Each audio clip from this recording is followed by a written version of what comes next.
Folks, this is Retro Reload.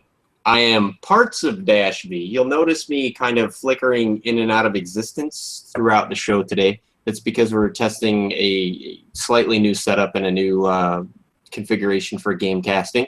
Maybe we'll keep it. Maybe it'll keep me. Maybe we won't keep it. And maybe I'll just disappear in a puff of algorithmic smoke. But either way, this is Retro Reload, and I'm your host for today. So with me today, it's just a two-person show today. It's myself and Red Bearded Gamer. Say hey. Hello. We miss you, Bugmeyer. Red Bearded. If you guys didn't catch this last episode, Red Bearded was for a while going. He was totally phoning it in, literally, because his laptop took one for the team. So he was able to get things restored, and he is now fully functional with the webcam and everything. So you get to see him and his impressive collection. What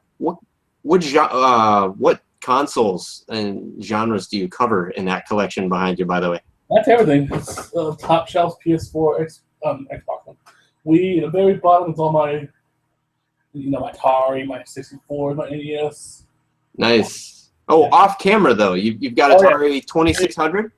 All the way at the bottom, there's NES games, Atari 2600s. Oh, there we go. That's actually a shelf I built based off that calculator. Oh, that was cool. That's the shelf you built yourself. Yes, this is the one I actually built myself. That looks much more fabulous than anything I would build myself, mainly because what you built is still standing. I was the first I pulled it up too, don't worry. That's pretty cool. That's really cool that you're industrious like that. Collapse everywhere. Look, that was a waste of time. Well, folks, we started a segment. I want to officially name. We've made it a habit on the show, off and on. We did this a couple times last year. We're starting to do it again this year. But I want to actually name this segment. Like every now and then on shows, we'll do a playthrough of games that are known to be punishing, and in some cases considered to be awful or just plain bad. And I've come up with a name for that we're going to call the segment. Henceforth, the segment will be known as Positively Awful. I like that. Yeah, and the reason it'll be called Positively Awful is because I would like to put forward that one of the things that we should do here on Retro Reload is we should give every game an honest chance. If we're going to play it and show it and everything, somebody or a pile of somebodies, right, for every one of these games worked probably long, crazy hours under insane deadlines and tons of pressure to try to make a decent game. Sometimes those efforts were fruitful and they were successful, and other times, well, maybe our show will be the only show where anything positive was ever said about that game. But I would be happy to be that show. So that's basically the premise, is that we take a game that's unloved or underloved or unknown, and we just play it, and we try to only say, at least the person playing the game, in most cases me, tries to only say positive things about the game. Like we did with Superman. So, I like it. Good idea. Yeah. So today's game is going to be, I had to write it down because there's no way I was going to remember the name of this game. It's called Hi Hi Puffy Ami Yumi Kaznapped. And I think it's based on a show. It's either based on a movie or based on a television cartoon show. But we'll be playing that a little bit later. But before we get to that, a couple news topics. My first news topic, probably at this point, isn't news. I guess this was announced middle of January, yet somehow I missed it until somebody mentioned it on Vici Collect this morning. Mighty Number 9 has been delayed yet again. Did you hear about that, Jeremy? I heard about the original delays, but I didn't hear about this one. It's been delayed again. Before they were saying, it was originally supposed to come out in April last year. Then it got delayed till September. Then in September they announced another delay, I think to November. November they announced another delay and said, okay, this is it, February, and they gave an actual date. Now that date is passed, they basically said, hey, look, we screwed up. We don't know when it'll be ready, but maybe sometime this spring.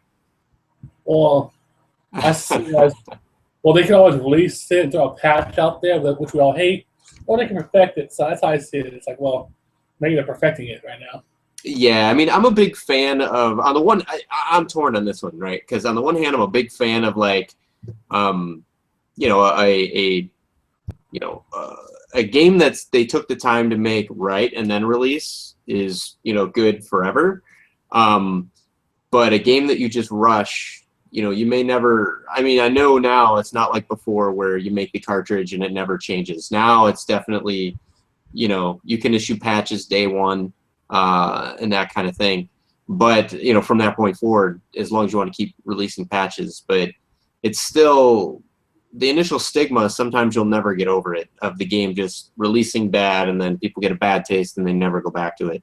So with this one especially, I think the extra wrinkle is this isn't like, you know, Half-Life Episode 3, where maybe it comes out, maybe it doesn't, but other than some time invested in the first two games, most people don't really have much into it. I mean, it's not like you invested your personal, you know, fortunes. In the case of Mighty Number 9, though, I mean, people threw down. People gave their money. There was, I think, something like $4 million contributed to this project. I got delivered at that point. I mean, yeah, so you basically have $4 million worth of fans and investors going, because what the heck? They're going to want the game. Yeah, exactly. Like, is this ever coming out, or did I just give, you know? Now, fortunately, I don't think individual can. Hopefully, no one was foolish enough to be like, "Hey, here's $2 million, bro." Like, I mean, yes, he is the maker of Mega Man, but at the same time, you know, launching your own studio, creating a title completely from scratch, that's an ambitious project. You know, whether you've got, you know, $4 million or not. So, I would be, I still would have contributed to it. Had I known about the project when it was a Kickstarter, I would have contributed to it, like maybe $40, $50, you know, in the hopes of getting like a copy of the game or whatever when it was done. And if not, whatever, I could deal with that. You know, that $40 or $50, I could not Eat that cost. Yeah, whatever. It's, I mean, it's what you do when you play the stock market or you put money in your retirement. But, you know, I think some people contributed a lot more. Some people contributed hundreds and went for the higher level perks. Thousands, $2,000. Yeah, and those people right now are the ones going, what in the heck? Where's this game? So I guess we'll just be patient and hope that it doesn't go the way of did you ever hear of Super Retro Squad? No, never heard of it. Look up Super Retro Squad. This guy, really great guy in terms of, he's a brilliant guy, independent filmmaker and a programmer, self-taught programmer. He raised $60,000 on, it was either Kickstarter or Indiegogo. Bought a house, not with that money. Apparently he had other money, but so he bought a house though, raised $60,000 and invited like 8 people to live with him in his house and build this game. Like a retro themed game that was kind of like a love letter to like Castlevania, Blaster Master, Super Mario Brothers. And long story short, I think it's been like 3 years now, and the whole thing just totally, you know, like imploded. And you know, they've been, him and the few folks that are still part of Exploding. Ironically enough, the company's called Exploding Rabbit. Yeah, Exploding Rabbit. And but yeah, they're still soldiering on, still trying to, you know, make something, you know, out of this. But at this point, I mean, a lot of people are just like, it's not going to happen. I hope it does. I think, you know, Jay is going to do his best to make sure that something comes out of this. It's clear he's learned a lot, but this is not uncommon with Kickstarter projects, whether they're from some guy that nobody's ever heard about, or whether it's, you know, the maker of Mega Man. Nobody is immune to just grossly underestimating what it takes to make a blockbuster game in today's, you know, environment. Because pretty much making a movie nowadays, that's some costs are now. Yeah, yeah.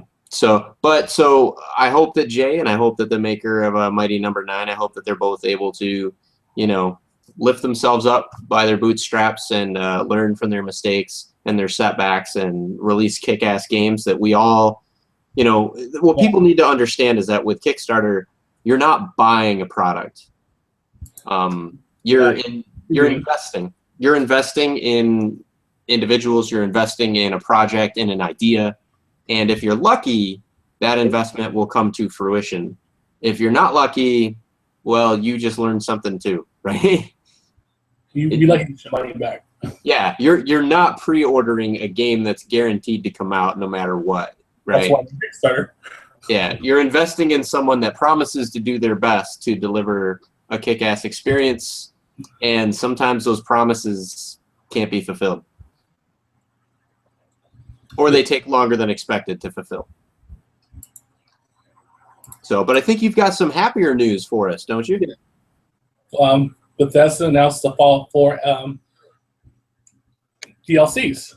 There's going to be 3, one in March, one in April, and one in May, and they said there'll be more to come. So yeah, make sure you get the season pass because it is cheaper to do it that way. And buy before March 8th, I think, or does it go up like $10? Oh wow! Yeah, I had the season pass on good, and I'm shocked. You got the season pass to Fallout 4. I had no idea you were such a fan. Yeah, and I was like really broke. It's like, should I buy this or season pass? I was like, I don't really need that. So yeah. Yes, there's 2 rules, my friends. Always pay your car insurance up front. Don't pay in installments because you'll pay more. And if you're a fan of Fallout 4, get the season pass. And one more is GameStop CEO says PlayStation VR is coming this. So secondhand account, take it with a grain of salt. We broke up a little bit there, but the GameStop CEO said that what? PlayStation VR? It's coming this fall. Ah, PlayStation VR coming this fall. You know what? I don't know how I feel about that. I was reading online, or not online. I was reading in Game Informer magazine. Yes, some companies still make magazines. But I was reading Game Informer magazine from this month, and last month they did a whole entire episode on, the entire thing was on VR, and then they did some follow-ups this month. From the sounds of it, the Oculus Rift is going to cost somewhere between $600 to $700, and the PlayStation VR they're saying should cost about as much as a console. I mean, it's cool, but not me going out and buy it. Cool, I'll let other people buy it and be the test subject. Yeah. I mean, don't get me wrong. From everything I've seen about the Oculus Rift, I'm hoping for great things. And it probably is cooler than hell, but I don't know, $600 for a peripheral. I mean, if you want to pay $600 for, peripherals, buy a Wii U. I mean, I know it's not even the same league, right? It's like a totally different caliber of machine, but the reason that I say buy a Wii U is because as we learned with Sega CD and all these other later add-ons and stuff, anything that's kind of like a add-on is not really going to get the groundswell of support that you'd want as a gamer to keep it alive, versus if it comes bundled with the console, you have a greater success. Either the whole entire concept, console and all, is successful like the Wii, or it fails or stumbles its way through like the Wii U or the Virtual Boy. So I don't know. In my opinion, I think this might go the way of the Kinect, might go the way of the PlayStation Move. I think it has a chance. It's to be like the iPhones. It'll take a while to catch on. Everybody be able to afford it. So I think someone said the original iPhone and this VR is going to cost the same, $600, something like that. Well, yeah, I was noticing with the Oculus Rift, right, they have a version of it that you can actually take like a Samsung phone and you can actually strap it to your face. Yeah, and you can, yeah.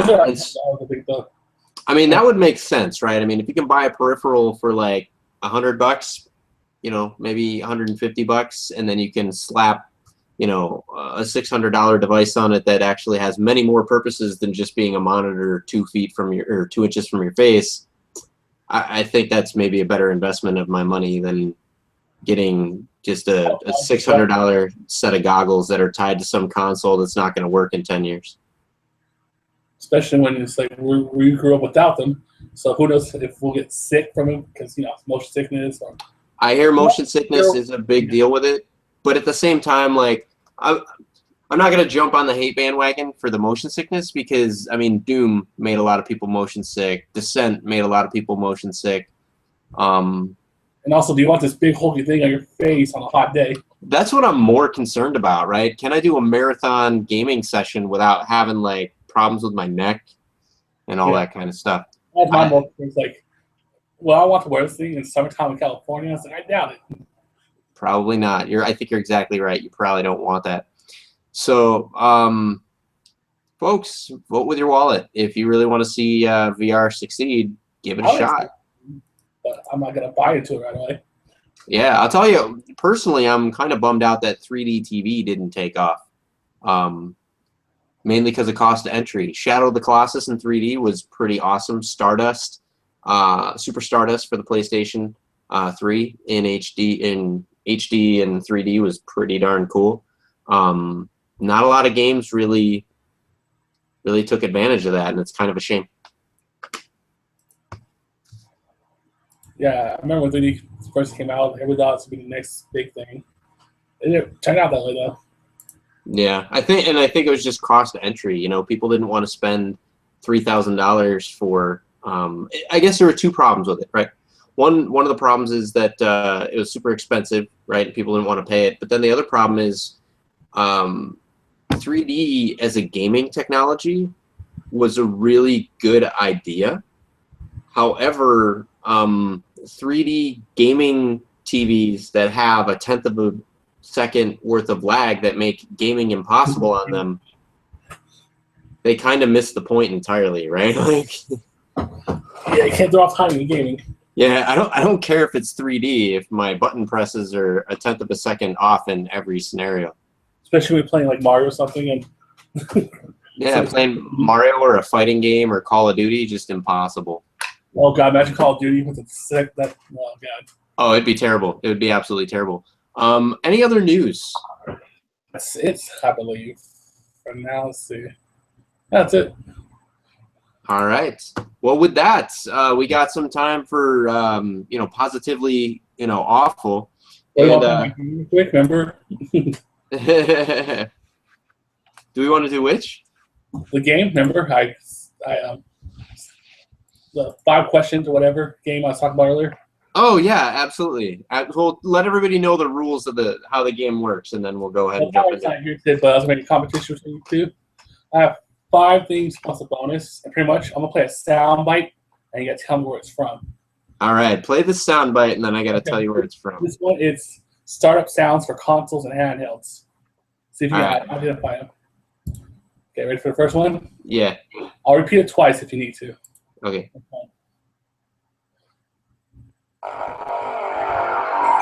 PlayStation 1. Yep. Second one.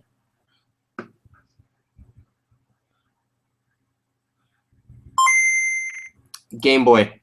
Which one? Original. Yes.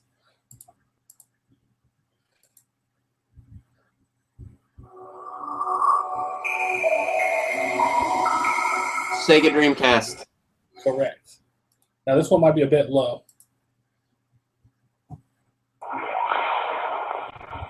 Xbox, the original. Yes.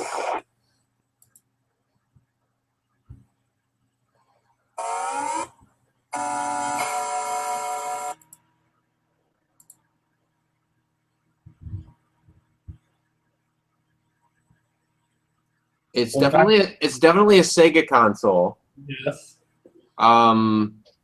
But not one that I've heard before. That's what the console makes as a noise every time it's turned on, no matter what game is in. Yes, I believe so. Let's just one more time.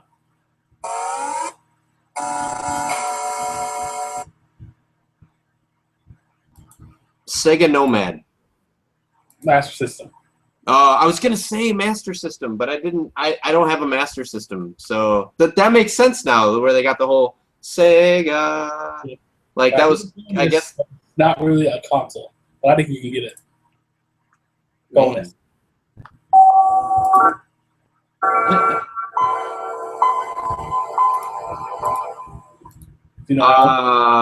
I'm gonna say Windows 98. No. Windows 95.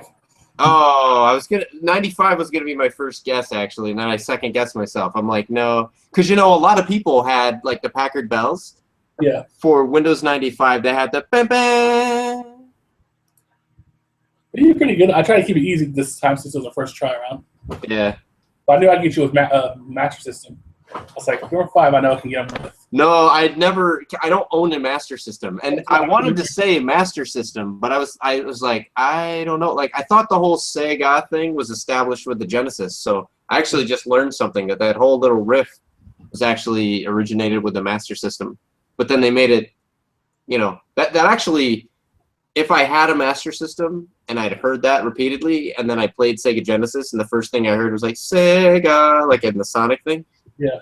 That would definitely, to me, scream like, okay, that's the jump that I made from Master System to Genesis, is going from blips and bloops in 8-bit to digitized voice samples, right, that sound crystal clear. Now, if only the games actually sounded that good. All right, so onward to our games, our DS games. All right, this is for Positively Awful? Yes. All right, I'm going to switch my screen now. And as you can see, this is Hi Hi Puffy Ami Yumi Kaznapped on the GameCube. So I've never played this game prior to this. So you're getting my reactions to this and everything as I experience it for the first time. Make sure to lock yourself onto your screen. What was that? Oh, yeah, I got to lock on. That's right. Lock on technology. All right.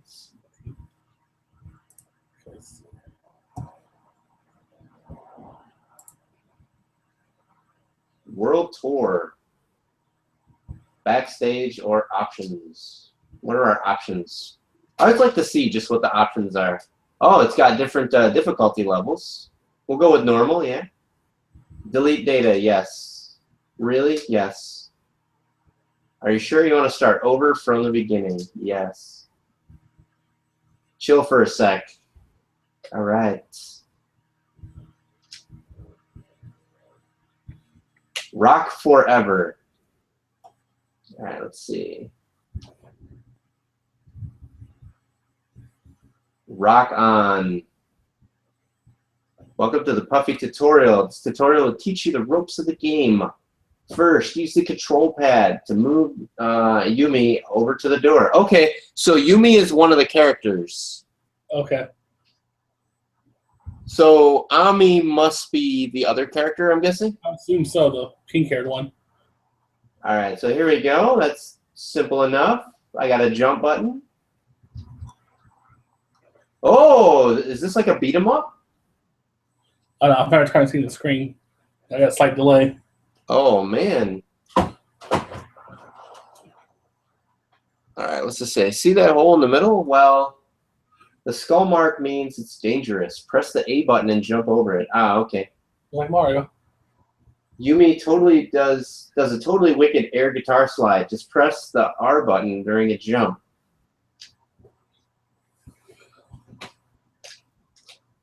Okay. It's got a whole kind of Mega Man thing going on when you switch screens. Yumi's got some real muscles. See your icon on that small block? Move over to it and press the B button. Then push it forward or pull it backwards. Blocking your way? Let Yumi smash to bits. Press the R button to do a rocking guitar smash. Ah, okay. Ah, that's pretty cool.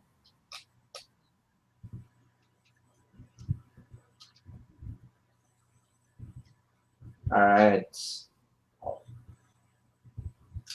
Ah, that's cool. They can grab the ledge and lift up. All right, I get it. I get it.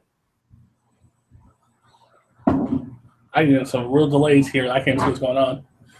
High jump for Yumi. Notice the meter in top right says change. Okay. Change the Ami.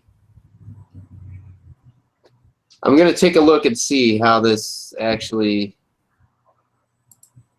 Because I can't even comment. It's how bad it is right now.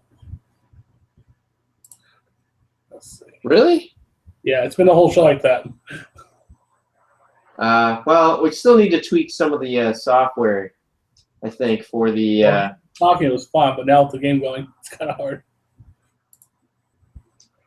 Oh, wow. Okay, so she can jump higher. And go to the next screen.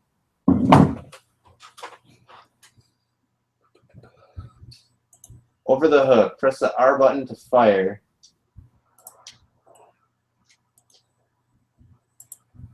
I gotta say, already, just from the little bit of this that I've played, this is definitely better than Atomic Betty. Well, Atomic Betty didn't last very long either. Yeah, this is way better than Atomic Betty. You don't want to... Oh, no, it's a fanboy. You don't want to attack fans. Press down plus the R button to play him a power chord. He'll be completely rocked over.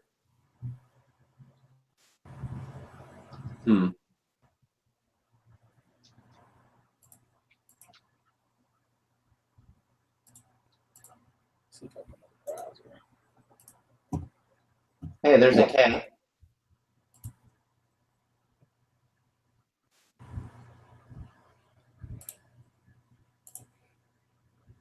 All right, so this is basically like a puzzle game, right? You have to figure out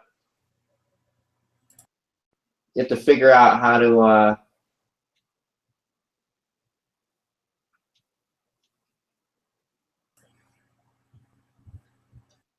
right. Okay, that's much better on my screen. Reset my browser.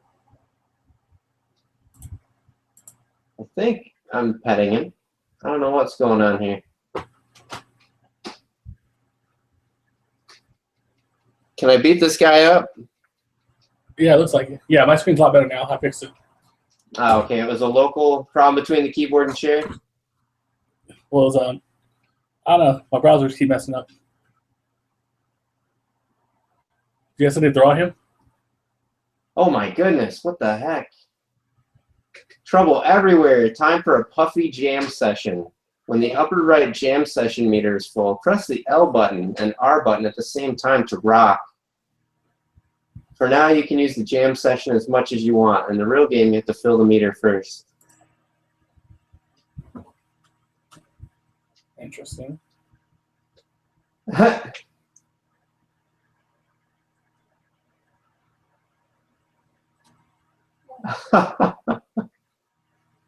all happy now.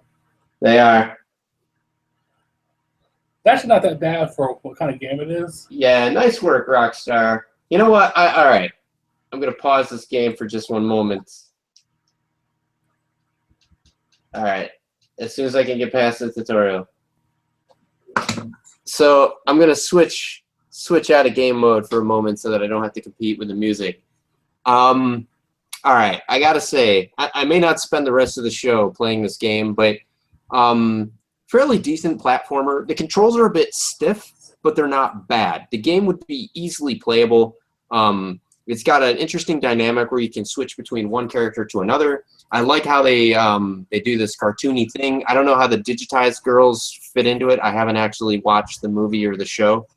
But overall, I have to say, like, the graphics are pretty good, especially considering I'm playing it on a giant CRT TV screen, and it was made for the Game Boy. So on the Game Boy Advance, the game has to look pretty decent. The music wasn't annoying. It wasn't. Yeah, it wasn't. It wasn't. You know, Super Mario level music, but it wasn't terrible either. So I could easily play through the game and not mind the music. I like that it's kind of like a little bit of Lost Vikings meets. Well, what else would I compare it to? Yeah, I was going to say Lemmings, but there's not enough of them to really be Lemmings. So, yeah, definitely not a bad game, especially for a find in a bag of games. I think it was obviously aimed at younger children, probably younger girls. Yeah, so if you had a younger daughter, you know, as a parent, I would definitely say, you know, if you have a younger daughter, she would probably enjoy this Did I just show that I like the game? So, so that game, and surprisingly enough, we learned last week, That's So Raven, also fairly decent games for the young girl demographic. So we do have extra time, and if we want, we can go through Bago games, and we can select another game to play. I don't remember what else we had. We had, we can pick some genuinely good games, some known quantity good games. We got Wario Land. That's funny, it doesn't even show it. We got, let me see, bam, there we go. We got Wario Land. We got Super Mario Land 2, 6 golden coins, which was actually when we first encountered Wario. Wario was the villain of Super Mario Land 2. We got Pokemon Pinball. I say Wario Land. And we have Super Mario Bros. Deluxe. I didn't enjoy that one too much. All right. Do you want to play Wario Land? Yes. All right. Let's see. Let's see if I can go fire this one up. I'll be right back.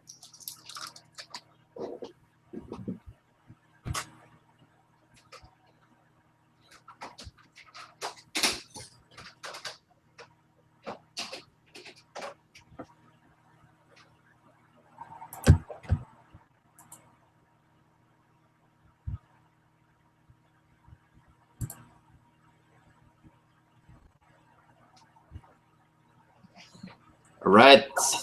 We got it. Oh, yeah, that's kind of like the Clouds from Popeye 2 for Game Boy. Now, what's really cool is there's a handful of games where Nintendo knew that the Game Boy Color was just around the corner and that the Super Game Boy was out there. So some of these games, when you play them in either the Super Game Boy or the Game Boy Advance player for the GameCube, you get some special colorization. As you can notice, you know, Wario and his boat are clearly distinct from the rest of the background. So let's see what other kind of niftiness they got in here. All right. I'm going to clear out the first file and make this clean game. Nice overworld map. Kind of got this from, I believe this was actually the first Super Mario game on a Game Boy platform that had the overworld map. It's really good for Game Boy. Yeah. Almost has a Zelda feeling. All right.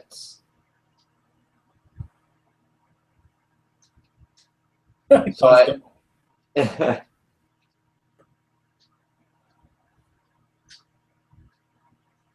now, what I liked about this is that they really went all out with this. I mean, this is a Mario game in name, but they really changed the dynamic up. Yeah. The whole ramming objects, the you know, Wario can jump around and break bricks, but he does it in a very different way. It's clear that this isn't just a Mario game with a skin.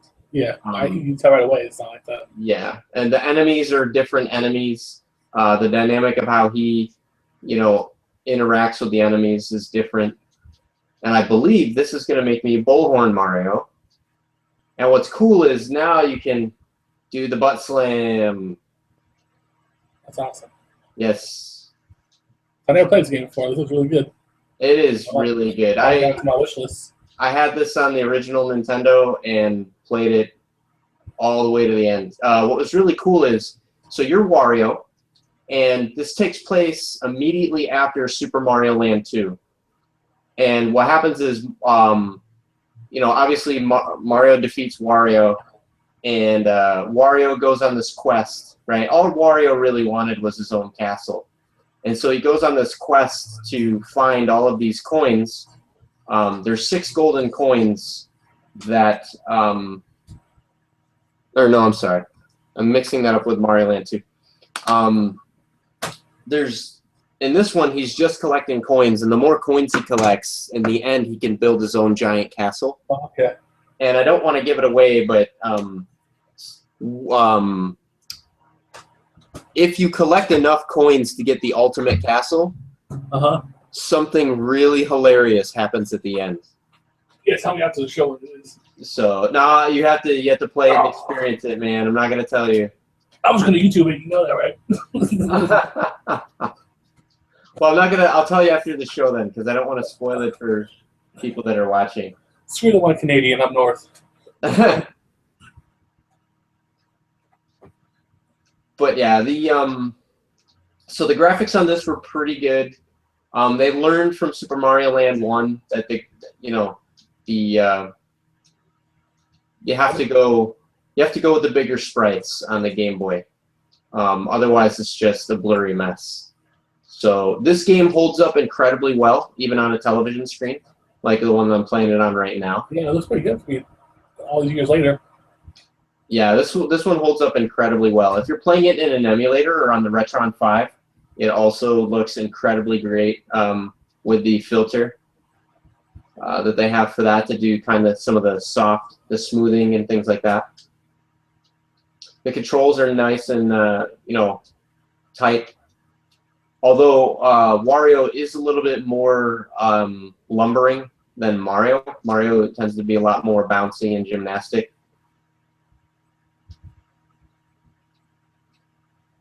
So,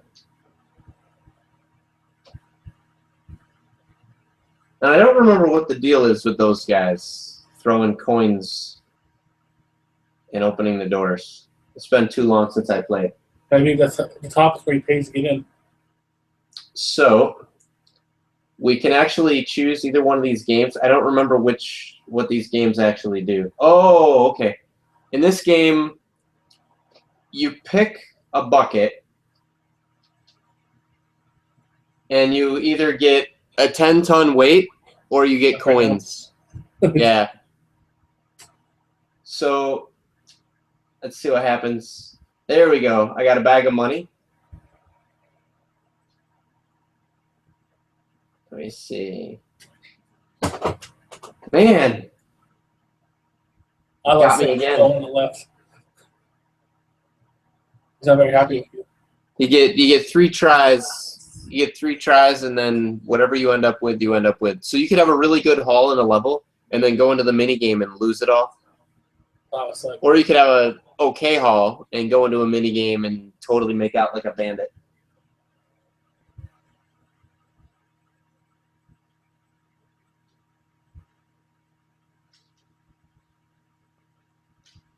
So yeah, this level is basically, it's more like the first level.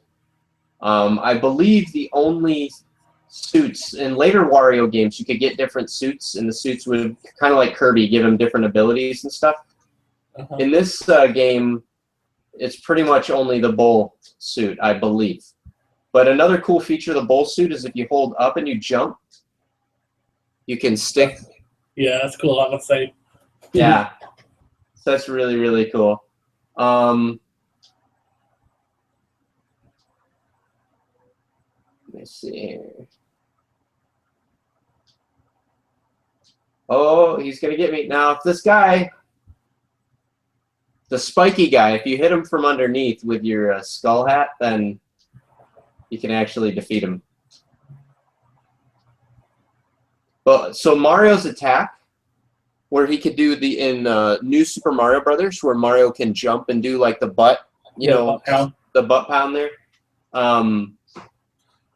That's Wario's original attack. Yeah, Mario stole that from Wario, shamelessly. He's like not even ashamed of it. Again, I think this guy, if I get under, I think I can kill him. Yep. Does not work for that guy because he's all spiky. Yep, see, it doesn't work if you're... Now, unlike, one of the things that made this game more challenging than the Mario games is that the Mario games, like Super Mario 3, you could get hit a couple of times. That'd be fine. And, if you had the oh, crap. That's crazy. Yeah. If you had the Tanuki suit, you could Go to adult Mario, then new Mario. exactly. In Wario Land, doesn't matter how powered up you are. You get hit once, you're down to That sucks. Baby Wario, and then from there you're just dead.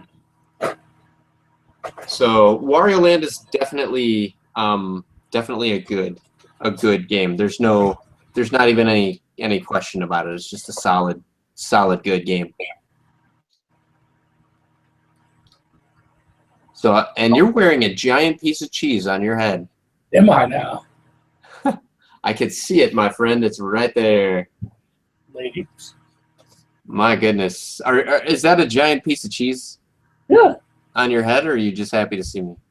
You know it's from, right? You get the reference? I do not get the reference. Yeah, sports fan. That's why. I'm slow. I'm slow in my old age. I only found out what teams were playing the Super Bowl because somebody posted it on Facebook. You want to talk about Super Bowl? Hey, go Denver, right? I'm a Packer fan, so right there. That's my shares in the team. So technically, I own the team. So what games, if I can just hide the fact that I'm horrible with sports for a second, what are those games at the tippy top of your shelf there? Right there, that's the PS4 on the left side, and Wii U, Wii, Dreamcast. Not Dreamcast, on GameCube. No, I mean, what's stacked on the very top? Oh, that's, let's see. Married with Children 1 and 2, The Three Stooges. Nice. Hogan's Heroes, Teenage Mutant Turtles, VHS, Ace Ventura VHS, Patriot, The Sickness, Dances with Wolves, Rugby, Metal Gear, Solid Nice. 4, Toy Trucker. And I see you got a PS1 on display right there next to you. I always want original, but I totally forgot I had this one day. Went to my closet, said, "Yeah, I have a PS1 now." I have an original. I always wanted the PS1, and one day I saw one at a thrift store. I wanted the small one, the small white one, and one day I found one at the thrift store for $9, so I picked it up. It's a nice little system. Yeah. So, folks, I did want to we had some technical difficulties earlier today. Most folks watching, the equipment that I usually broadcast with is not currently functioning. So I had to try to make do. In fact, the monitor that I'm actually broadcasting on right now, I borrowed from Ms. V. So I have to give this back to her immediately following the show. But the other game that we wanted to play, we'll have to save this other game for next show. Let me show you the other game that we got. So Sora from VG Collect, I bought 2 game manuals from him, and he had this in a list of games, and I was like, hey, if you send me that game for free, I'll play it on the show. The game, and he sent it. So the game manuals that I bought off him was I bought the Dirge of Cerberus, the Final Fantasy VII spinoff with Vincent. I bought that off of him, the strategy guide, and then I bought the strategy guide for Final Fantasy VII Crisis Core for PlayStation Portable.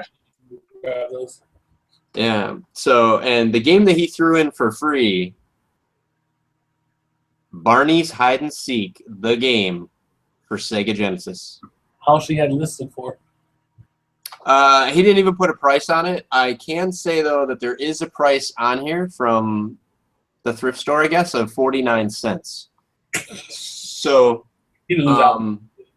so we will find out, my friends. We'll find out next week on Positively Awful during that segment whether or not this game is worth 49 cents. And again, I'm not going to play this as a hater trying to say, like, is this game like good for adults, right? I'm going to try to play this as in, like, if you had a kid, right, that would be into a dancing, singing dinosaur, does that dinosaur have a decent game for the Sega Genesis? I don't know. I'm willing to give it a fair shake. I never played this, so I don't know. So that's going to be coming up next week on the show. So also our East Coast crew will be here on Thursday with a fresh new episode. So be sure to tune in and check out what they have in store for you. I don't know, Jeremy. I really wasn't feeling it for the software that I used today. Me either. And we're on. We're on YouTube right now, right? So we may or may not be streaming to YouTube. Yeah, Google Hangouts has been having some issues. So we'll see. It comes in so we can check out the new stuff. Right. So next week, hopefully, we'll have a better show. We're looking for faster frame rates, better green screen for the game broadcasting that we're doing. We're trying to improve the show and what we provide in the show. So bear with us as we go through. Watching the show, contact us because Tyler won't be on next week either. Yeah, if you want to be on the show, give us a shout. We do have, I believe it's Southern Gamer. Yes. Let's look it up right now. We one of our viewers has his own vlog that he does actually, and he announces like different updates that come out on different consoles. Watch his channel after you start following us. Yeah. So if you're watching the show and you want to be on our show next week with us, we broadcast at 8:30 p.m. Pacific time. You're more than welcome to join us on the show. Just go ahead and send us, a message. It's clips. Behind the scenes. I'll message you on Facebook. On the show, let us know. Yeah, absolutely. So, folks, this has been Retro Reload, and we are at time. So I want to thank you for joining us today. And, what was it? Hi, Puffy, Ami, Yumi, Kaznapped. Not a terrible game. Your daughter would probably like it. Take care. Bye, guys.